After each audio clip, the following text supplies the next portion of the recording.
Well, let's start this one off with a bang. We've got our other thing here that I can probably pull all the way out. Honda made these things. They made them well. So, like I said before, everybody's going to say, well, why didn't you do it more? So I'll just cut that out.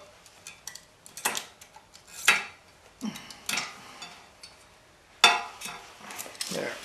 Now get ready to prep the new one. No more boy buddy butter here on the lube on this. A little for the hole too.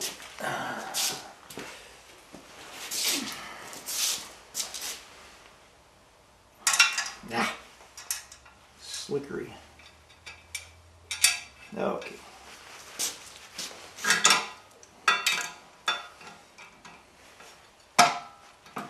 There we go. That was pretty quick. I suppose my hand was in the way. Okay. I'm going to butter up the inside of the rim here, the center part, to make the bead settle in there. You go to the Nomar's website. There we go. Nomar. And they have some videos on doing this. And I'm going to do the steps in here too. I don't want to do the face, but I'll do the steps. The shoulder here anyway. That makes it easier for the bead to slide up when we set it. So, okay. Let me go get the tire.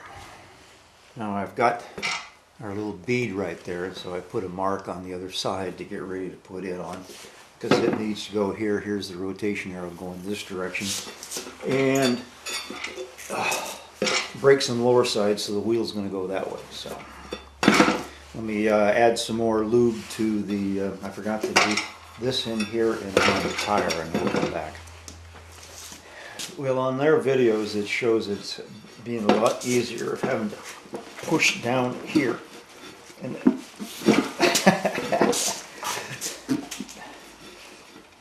these little tires are really tough. The only thing I'm going to be wasting time here, so I'm going to push this part down and get it on. And I had to spoon it on. Normal, yeah, these little tires, they got some pretty tough ribs. The only thing I've ever seen harder than these are the little tires that I used to have to put on our these oversized golf carts. We used to, electric ones that had all these batteries, weighed a ton. And those little rims, and they were even a smaller tire. They were like an 8-inch rim. And God, they were a monster to put on. So let me see if I can make this a little easier here. I set up with the push the line up my mark here with the thing. So we'll come back. This isn't as going as seen on TV. So let's just see if this goes better. I got the little helper hand over here, and now I got my rod in, and so come on. Oh, it's slipping on me. We'll come back. Okay, I completely moved it around here now, so.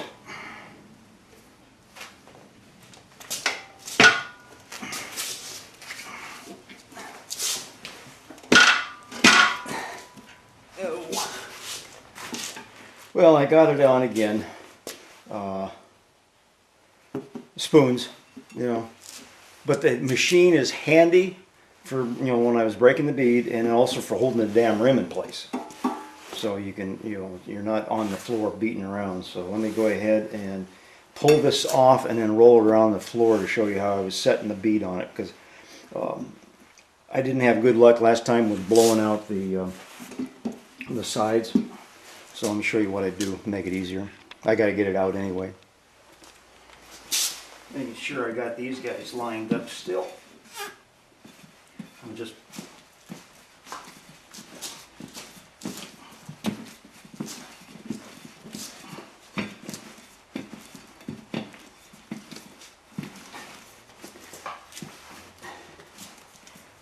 well, the battle is over with. I finally got the bead to go up couldn't get enough air in fast enough. So I finally realized, I went looking for a strap, and I put a strap around here and then put a big screwdriver through it and twisted it around to hold it in place, and then that was able to close it down and get it to where air would go in. And I found, I got one of these with the tire machine, so it's got a bigger hole in it, so these new valve stems will work with this big. And actually the one I had was off my bicycle, so the diameter was, or physically the whole thing was smaller. So let me pump this up to 24 and then we'll continue. Well, after the battle royal, I got the tires on, and I got it on the balancing rim. But between there and here, I actually put it on the scoot to make sure that this 120/90 by 10 would fit, and just by a skosh. And I've got a couple, I put in 3 washers on the outside of the little cap there to widen it out, and I still had room in there, so I think I might just see if I can get away with 2. So let me see where this thing balances at, and we'll be able to finish putting the tires on this thing. I was really nervous that those 120s wouldn't fit. I measured, and it came up negative. And then I think it was yesterday, the day before, I had the rim, and I stuck it back on, and I did some measuring. It looked like maybe it would fit, and it just barely does. So, well, it's come to a rest with the valve stem up here, so it's heavier down here somewhere. So I'll put some weights up in here to counterbalance it. Probably up in here somewhere, but I'll stick them in here. Well, I've got it balanced out. I've got 5 little segments there, so each one's 7 grams, so we got 35 grams in order to balance out the tire. So I'm happy now. We'll put it back on again. Okay, there's the clearance I've got with the 120/90 tire. I wanted to give you a better idea of where that gap is. As you can see, it's right in there, and so it's about 1/8 of an inch probably, and that's with, let's see if I can show you, right here, 2 spacers. Yeah, you can see them, 1, 2, and they're basically what do we got here, stainless steel 1/2 inch washers, so it fits. I'm happy. I also wanted to let you know on this video, on this clip anyway, before at the end here, that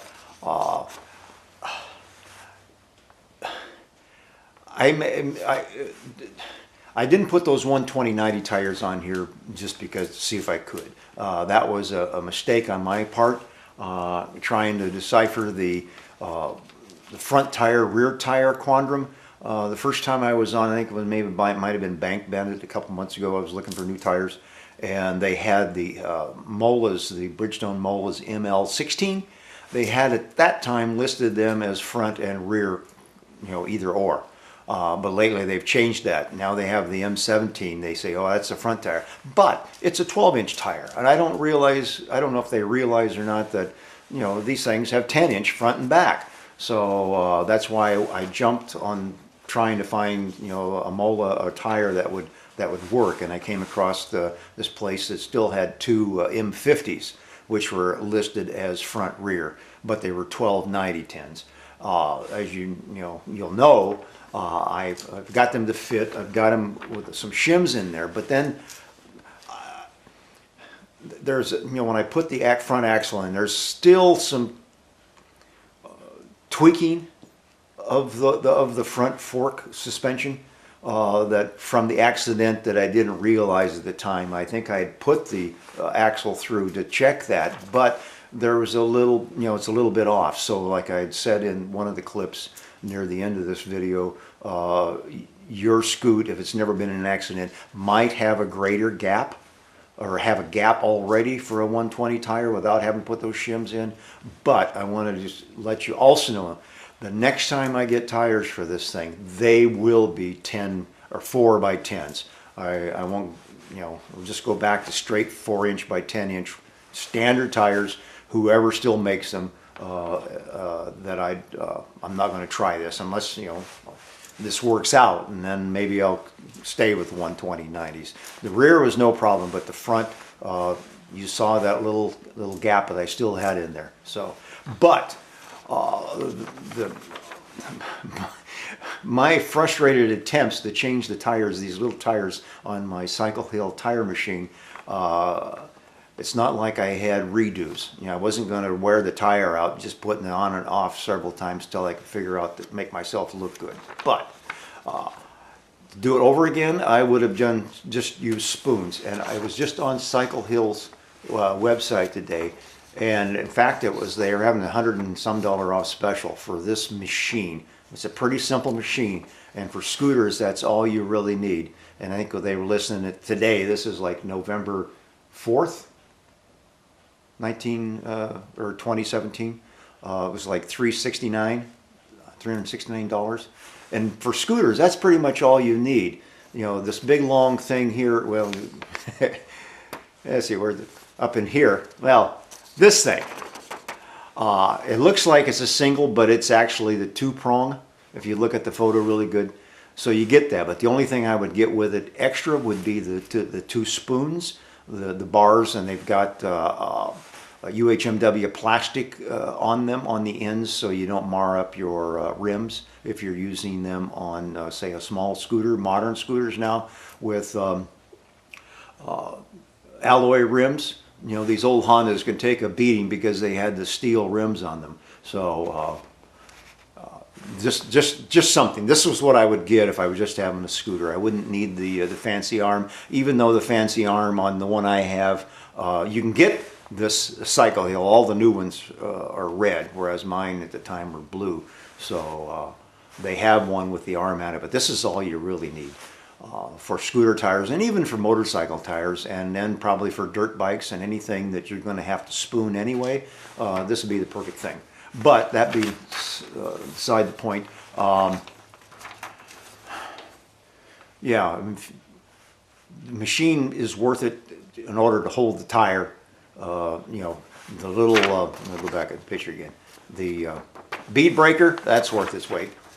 Or just having that to be able to break the bead without, causing you a whole bunch of anguish. And getting the carcass off was real easy too. Putting it on, those little tires have some really tough beads on them, and those small diameter, I think that's why this tool here wasn't working, because of the small diameter. I couldn't get a good grip on it, but then I didn't practice a lot off camera. I just got frustrated and went ahead. Oh, let's stop this lot. I just wanted to let you know that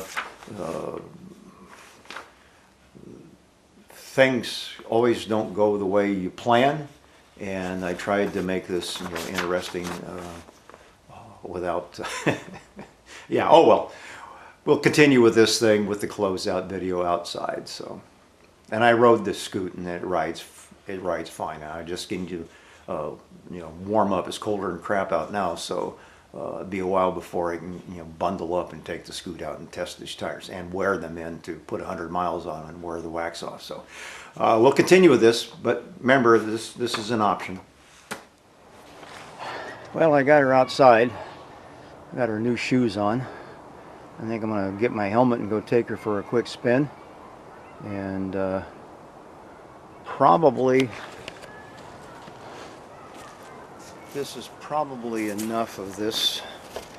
I've got to get back and do the, I got a 24,000 mile service on the T-Max, and it's starting to get winter. Now that I've got this, I can ride.